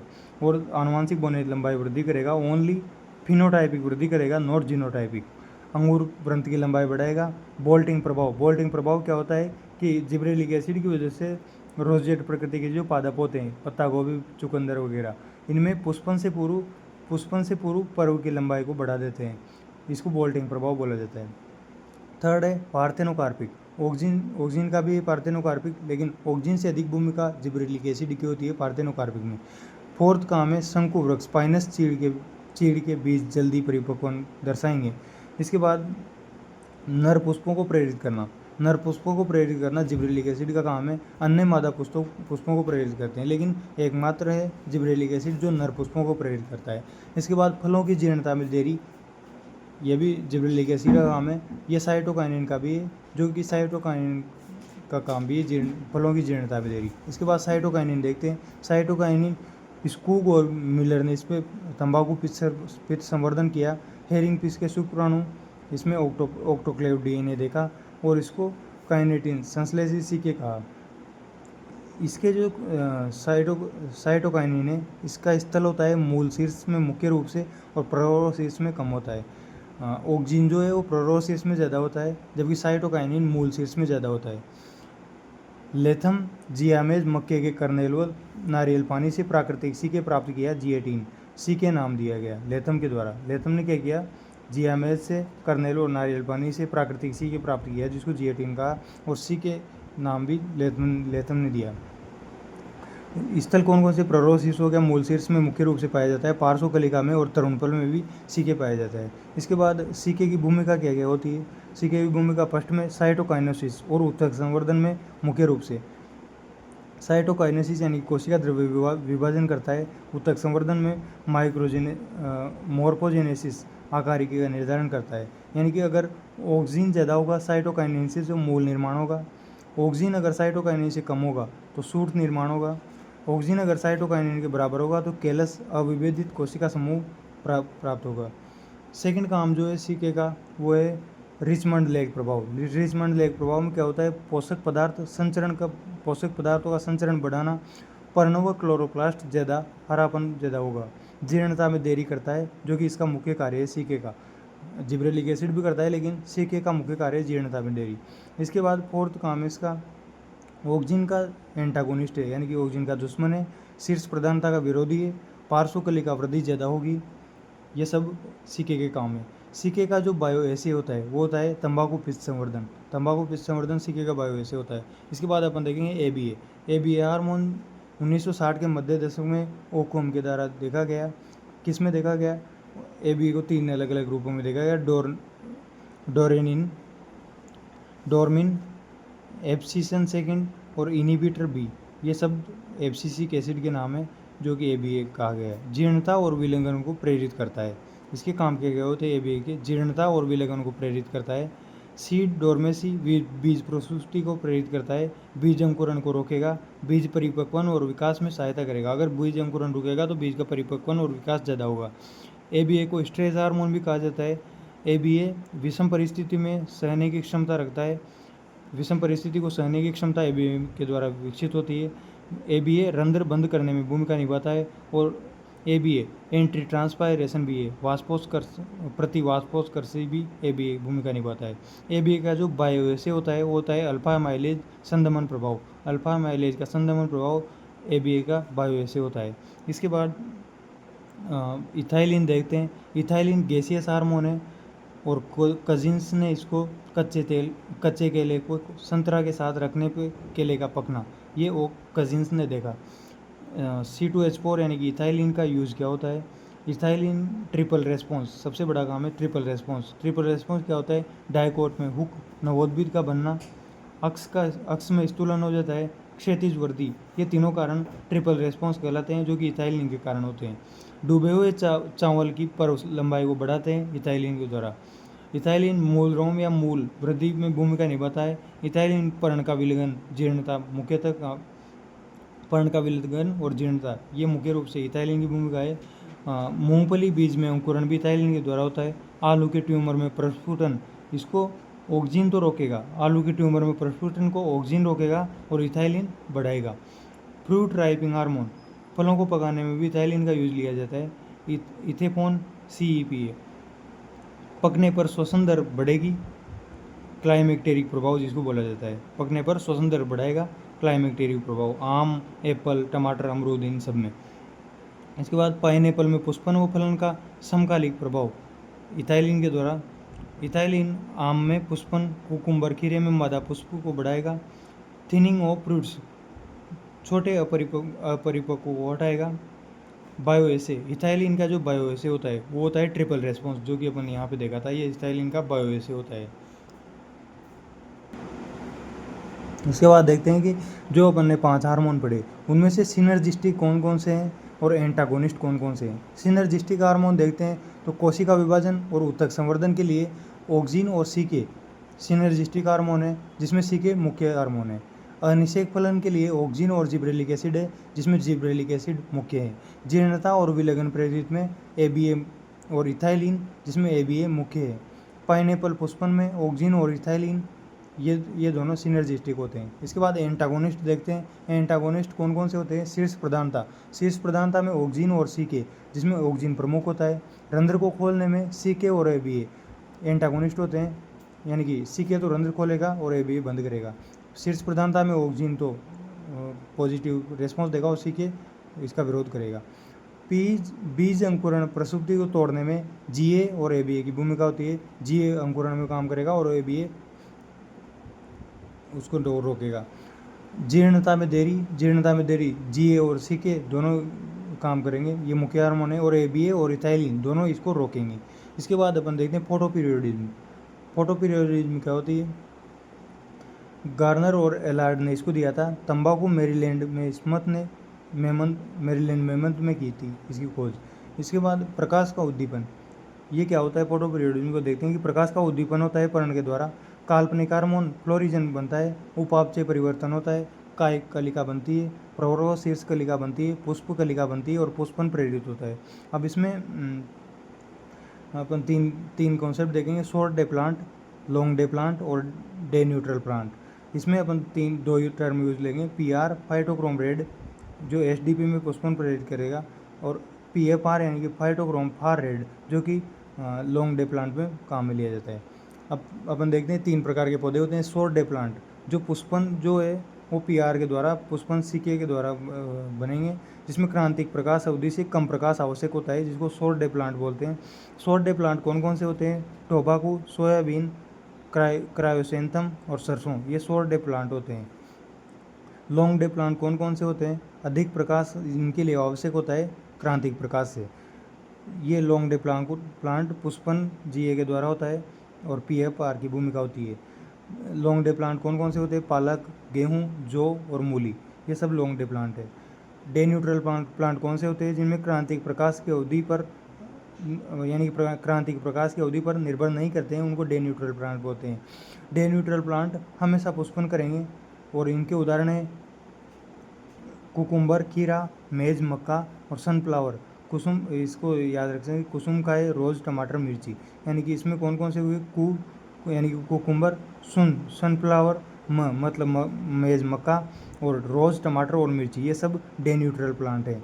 इसको इस ग्राफ के द्वारा देख सकते हैं कि जैसे शॉर्ट डे प्लांट जो होते हैं, इसमें जैसे ये लाइट की अवधि 8 आवर है और 16 आवर है डार्क के बीच में अगर प्रकाश दे देंगे बीच में ही, तो शॉर्ट डे प्लांट जो होते हैं उनमें पुष्पन प्रेरित नहीं होगा। अंधकार क्षेत्र भंग होने के कारण शॉर्ट डे प्लांट में पुष्पन नहीं होगा, लेकिन लॉन्ग डे प्लांट में पुष्पन हो जाएगा। दूसरा देखते हैं कि 8 घंटे लाइट और 16 घंटे डार्क, और इसके बीच में अपन लास्ट स्टेज में यहाँ पे प्रकाश दे देंगे, शॉर्ट डे प्लांट में पुष्पन हो जाएगा, डार्क में प्रकाश दे देंगे तो। इसके बाद वर्नेलाइजेशन, बसंतीकरण देखते हैं। बसंतीकरण क्या होता है। शीत उपचार होता है पुष्पन के लिए। लाइसेंको ने इसकी अवधारणा दी थी बसंतीकरण की। कम तापमान के मात्रात्मक और गुणात्मक प्रभाव द्वारा पुष्पन प्रेरित करने को बसंतीकरण कहा जाता है। इसमें शीत उपचार यानी कि 0 से 10 डिग्री सेल्सियस द्वारा पुष्पन को प्रेरित किया जाता है। गेहूं की जो किस्में ताप उद्दीपन को ग्रहण करने वाले भ्रूण और प्ररोशीर्ष होते हैं। ताप उद्दीपन को ग्रहण करने वाले भ्रूण और प्ररोशीर्ष। सेकंड है द्विवर्षीय फसल, गाजर, मूली, चुकंदर, मोनोकार्पिक। इसको बसंतीकरण के द्वारा एक वर्षीय में परिवर्तित किया जा सकता है। बसंतीकरण का तोड़ है जिब्रेलिक एसिड। बसंतीकरण में गेहूं जो राई की दो किस्में होती है, जाड़े वाली और बसंत वाली। जाड़े वाली को पतझड़ शरद में बोया जाता है, गेहूं को बोया जाता है। जाड़ा में नवोद्भिद होता है, बसंत में परिपक्व होती है, गर्मी और पुष्पन फलन ये मध्य गर्मी में काट ली जाती है। बसंतीकरण के द्वारा तो मध्य गर्मी में काट ली जाती है, जो गर्मी में पुष्पन फलन होता है। जाड़े की किस्म पतझड़ में बोते हैं। यदि बसंत में बोना है तो बसंतीकरण आवश्यक है, उसके लिए बसंतीकरण आवश्यक है।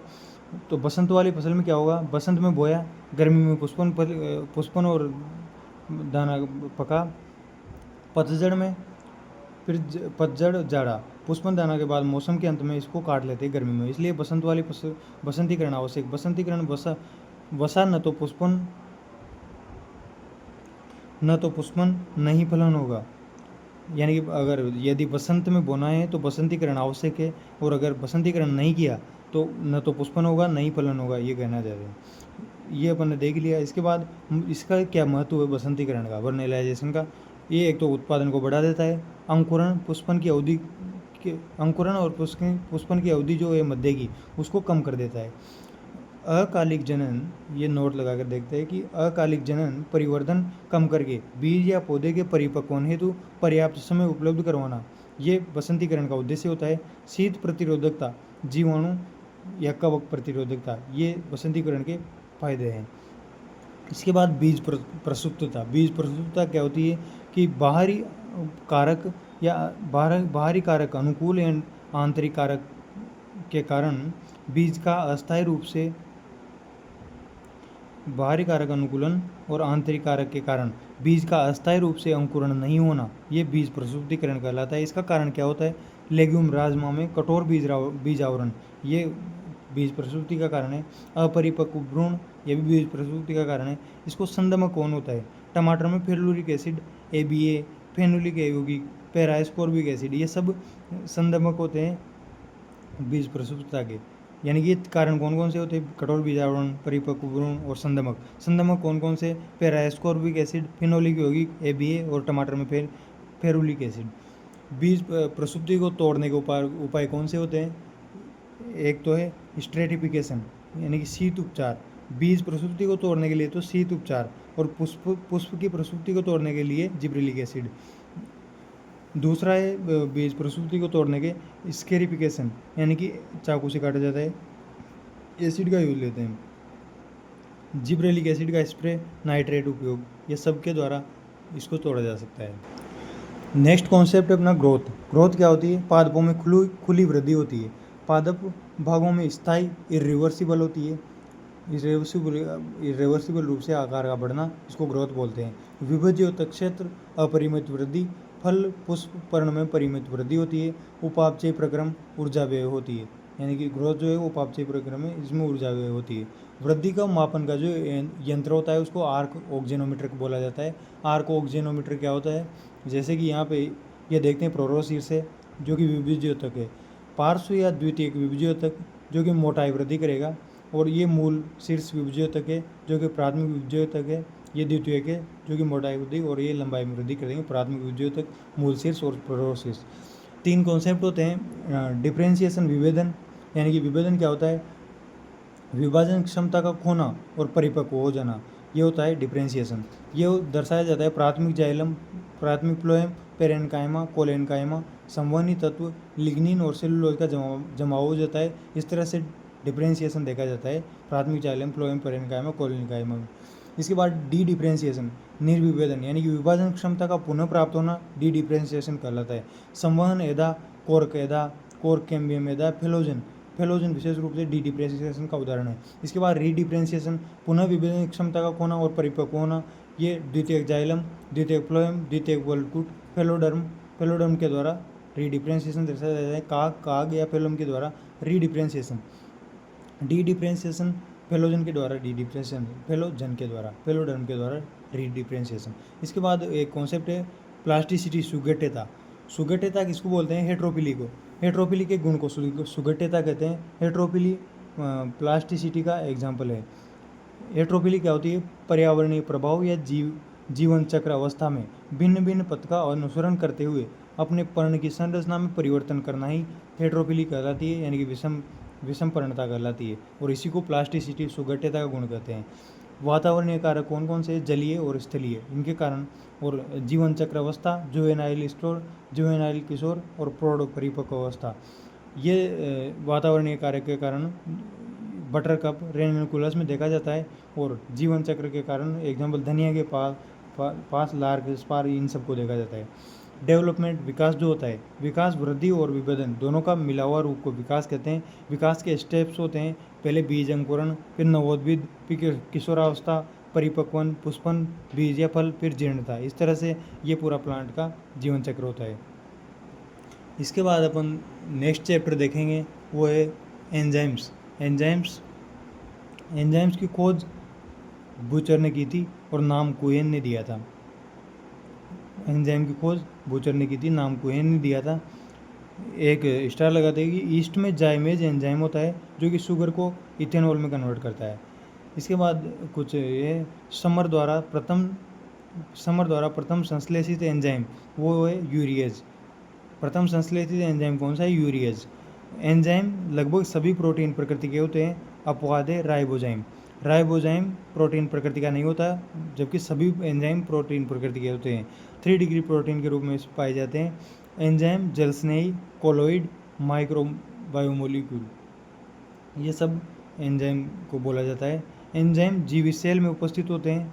एंजाइम एक्टिवेशन एनर्जी घटाकर रेट ऑफ रिएक्शन को बढ़ा देते हैं, स्वयं अपरिवर्तित रहते हैं।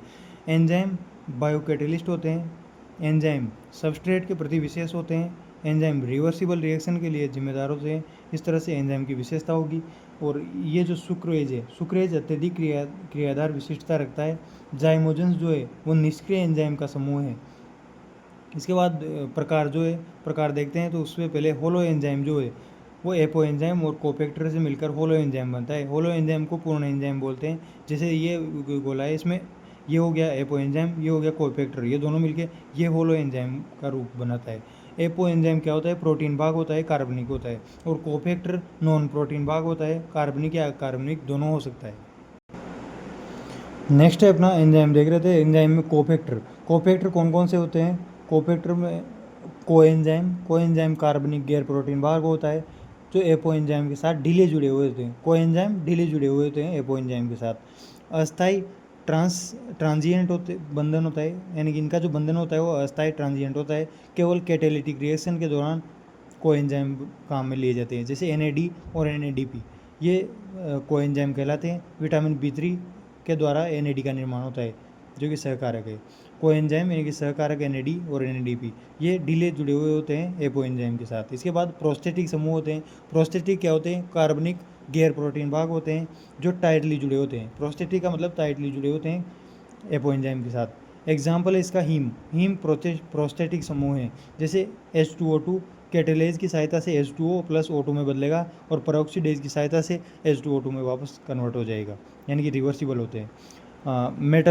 मेटालाइन भी कोफैक्टर है जिसमें अकार्बनिक गैर प्रोटीन भाग होता है। एपो एंजाइम के साथ कोऑर्डिनेशन बॉन्ड के द्वारा बंधे होते हैं। जैसे सबसे बढ़िया उदाहरण है Zn2+ carbonic anhydrase, carbonic peptidase और कार्बोनिक एल्कोहलिक डिहाइड्रोजिनेज, इन सब में कोफैक्टर की तरह काम करता है।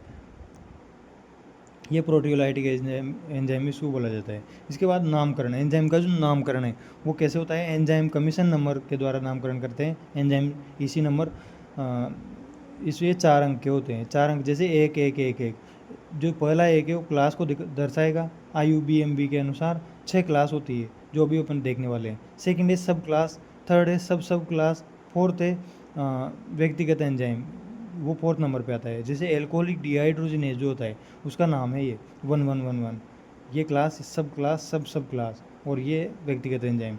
अब अपन जो देखते हैं क्लास होती है IUBM के अनुसार 6 क्लास है। 6 क्लास कौन कौन सी है? वो है ओथलील के द्वारा इसको याद किया जा सकता है। एंजाइम की 6 क्लास OTH LIL। ओ का मतलब ऑक्सीडो रिडक्टेस या फिर हाइड्रोजिनेज, ऑक्सीडो रिडक्टेज कौन कौन से हैं? एंजाइम इलेक्ट्रॉन या फिर H+ या फिर O2 का स्थानांतरण ऑक्सीडो रिडक्टेज में होता है। ऑक्सीडो रिडक्टेज एंजाइम के एग्जाम्पल है oxidase reductase, catalase, peroxidase, succinate dehydrogenase, ये सब ऑक्सीडो रिडक्टेज कैटेगरी में आती है। सेकेंड है O के बाद टी यानी कि ट्रांसफेरेज मतलब इलेक्ट्रॉन हाइड्रोजन और O2 के अलावा अन्य समूह का स्थानांतरण, यानी कि इलेक्ट्रॉन हाइड्रोजन का स्थानांतरण होगा तो ऑक्सीडो रिडक्टेज, और इलेक्ट्रॉन हाइड्रोजन और O2 के अलावा अन्य समूह का स्थानांतरण होगा तो वो ट्रांसफेरेज होगा। ग्लूकोज प्लस ATP मिलकर हेक्सोकाइनेज की प्रेजेंस में ग्लूकोज 6 फॉस्फेट बनाते हैं, फॉस्फेट समूह का स्थानांतरण करते हैं, इसलिए हेक्सोकाइनेज को ट्रांसफेरेज बोला जाता है। ट्रांस एसिटाइलेज इसका उदाहरण है, ट्रांस एमाइनेज, ट्रांसमिथाइलेज, ये सब ट्रांसफेरेज है। इसके बाद थर्ड आता है H यानी कि हाइड्रोलेज कौन से होते हैं? जल की उपस्थिति में बड़े यौगिकों ग्लाइकोसाइडिक, पेप्टाइड, ईस्टर बंध, इन सबको अपघटन करता है, बड़े यौगिकों का अपघटन करता है जल की उपस्थिति में करेगा तो हाइड्रोलेज, जैसे CC, CH, PN, इन सब का ऑक्सीडेशन करेगा, अपघटन करेगा सॉरी। इसके हाइड्रोलेज के उदाहरण है पाचक एंजाइम, हाइड्रोलेज के उदाहरण होते हैं लाइसोसोम के जल अपघट्य एंजाइम, ये भी हाइड्रोलेज होते हैं, और कार्बनिक एनहाइड्रेज, ये भी हाइड्रोलेज एग्जाम का उदाहरण है। इसके बाद H के बाद आता है L यानी कि लाइगेज सिंथेज, L के बाद लाइजेज होता है जो बिना जल के बड़े यौगिकों का अपघटन, ये तो जल के द्वारा करे तो हाइड्रोलेज, लाइजेज का मतलब होता है बिना जल में बड़े यौगिकों का अपघटन, द्विबंध यौगिक निर्माण होता है। इसका उदाहरण होता है लाइजेज का एल्डोलेज, डी कार्बोक्सिलेज। इसके बाद फिफ्थ आता है आई यानी कि आइसोमेरेज क्या करता है? आइसोमराइजेशन कर देता है, जैसे ग्लूकोज 6 फॉस्फेट को फ्रक्टोज 6 फॉस्फेट में बदल देगा। इसके उदाहरण है म्यूटेज, रेसिमेज, एपिमेरेज। लास्ट है अपना लाइगेज या फिर सिंथेज, और लील में लाइगेज छठा प्रकार है लाइगेज या synthase. DNA ligase, PEPcase, rubisco, carboxylase, ये सब इसके उदाहरण है। CS, CO, CN, PO बंध को बनाते हैं। अब अपन देखते हैं एंजाइम की क्रियाविधि क्या है। एंजाइम की क्रियाविधि देखते हैं तो उसमें ये इसे देख लेते हैं पहले इसी स्ट्रक्चर कैसी होती है। ये पॉकेट नुमा एक्टिव साइट होती है एंजाइम की, ये एलोस्टेरिक साइट होती है, अन्य स्थल होता है। यहाँ पे सबस्ट्रेट एक्टिव साइट में आगे जुड़ेगा, E+S यानी कि एंजाइम प्लस सबस्ट्रेट बनाएगा, एंजाइम सबस्ट्रेट कॉम्प्लेक्स बनेगा, एंजाइम की आकृति में परिवर्तन होगा, एंजाइम प्रोडक्ट कॉम्प्लेक्स बनेगा, एंजाइम प्लस प्रोडक्ट, और इस तरह से ये चक्र चलता रहेगा। इसमें दो थ्योरी होती है। लॉग की जो थ्योरी है वो एमिल फिशर ने दी थी। सबस्ट्रेट लॉग तो सबस्ट्रेट और की एक्टिव साइट के रूप में काम होता है छोटे स्थिर अपरिवर्तनशील अणुओं के लिए। प्रत्येक एंजाइम सबस्ट्रेट हेतु विशिष्ट होता है, ये लॉग की थ्योरी यानी कि एमिल फिशर ने दी थी। इसके बाद इंड्यूस्ड फिट थ्योरी जो कि कोसलैंड ने दी थी, ये थ्योरी कुछ ऐसे कहती है कि यहाँ पे सक्रिय स्थल होते हैं, यहाँ आश्रय स्थल होते हैं, ये सबस्ट्रेट आश्रय स्थल में आगे मिलता है, उत्प्रेरक समूह इस तरह से होते हैं, और बड़े परिवर्तन भी सबस्ट्रेट के अकॉर्डिंग परिवर्तित होते हैं। सक्रिय स्थल सबस्ट्रेट के अकॉर्डिंग परिवर्तित होते हैं, ये इसका कहना है इंड्यूस्ड फिट थ्योरी का। इसके बाद अपन नेक्स्ट कॉन्सेप्ट देखते हैं जो है AE कॉन्सेप्ट। एक्टिवेशन एनर्जी का जो कॉन्सेप्ट होता है वो ऐसे होता है कि जैसे अगर एक्सोथर्मिक रिएक्शन है तो उसमें क्या होता है, प्रोग्रेस में सबस्ट्रेट से जो प्रोडक्ट होता है उसमें पोटेंशियल एनर्जी कम होती है एक्सोथर्मिक में, यानी कि एनर्जी मुक्त हो जाती है, प्रोडक्ट की एनर्जी कम हो जाती है सबस्ट्रेट से। एंडोथर्मिक में क्या होता है, सबस्ट्रेट की एनर्जी कम होती है, प्रोडक्ट की ज़्यादा होती है, यानी कि ये एनर्जी का यूज़ करेगी। इसको ऐसे देख सकते हैं कि CO2 plus H2O carbonic anhydrase Zn2+ की उपस्थिति में H2CO3 बनाएगा। यदि एंजाइम एब्सेंट है तो 1 घंटे में 200 अणु का निर्माण होगा इस रिएक्शन में, और अगर एंजाइम प्रेजेंट है तो 1 सेकंड में 6 लाख अणुओं का निर्माण हो सकता है। यह सबसे बड़ा एंजाइम का फ़ायदा है। टर्नओवर नंबर क्या होता है, टर्नओवर नंबर मैक्सिमम होते हैं कार्बोनिक एनहाइड्रेज के लिए, जो कि अपन ने अभी देखा तीव्रतम एंजाइम है कार्बोनिक एनहाइड्रेज, जो कि RBC में सक्रिय होता है। मिनिमम है लाइसोजाइम के लिए टर्नओवर नंबर।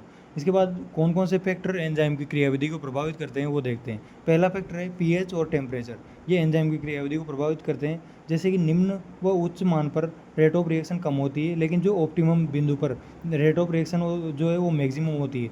इस तरह से ये ग्राफ दिखाई देता है कि ये जो ग्राफ है निम्न में कम और जो ऑप्टिमम बिंदु है उस पर मैक्सिमम होती है। इसकी जो परास होती है, अब जितनी ज़्यादा ये टेम्परेचर ROR का ग्राफ है, इसकी जो संकीर्ण परास जितनी ज़्यादा संकीर्ण परास होगी उतना ही एंजाइम की सक्रियता अधिक होगी।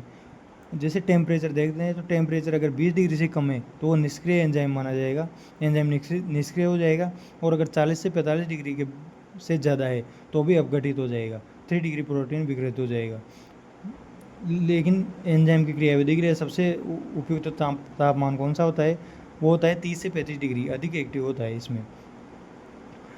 अब हम देखते हैं कि इसके ये 40 डिग्री से ज़्यादा है उसके अपवाद कौन कौन से हैं, यानी कि इससे ज़्यादा होने पर ये एंजाइम का फिर भी काम करेगा। जैसे थर्मो एसिडोफाइल, इसमें ज़्यादा टेम्परेचरों में भी काम करेगा।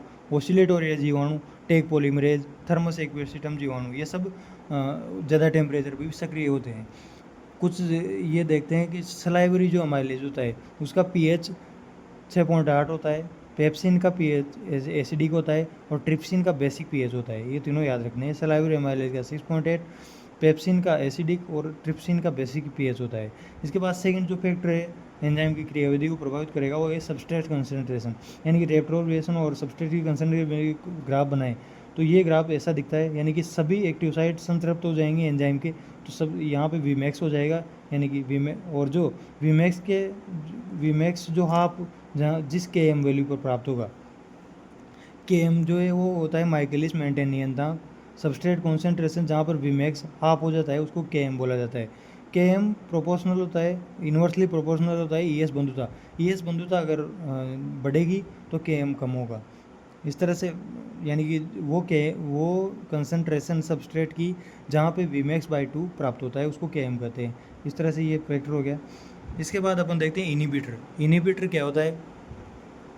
इनिबिटर होते हैं कम्पिटिटिव इनिबिटर। इनिबिटर के भी 2-3 प्रकार होते हैं। कम्पिटिटिव इनिबिटर यानी कि सक्सिनेट और मेलानेट कम्पिटिटिव इनिबिशन दर्शाते हैं। सबस्ट्रेट की कंसंट्रेशन को बढ़ाकर कम किया जा सकता है कम्पिटिटिव इनिबिटर को।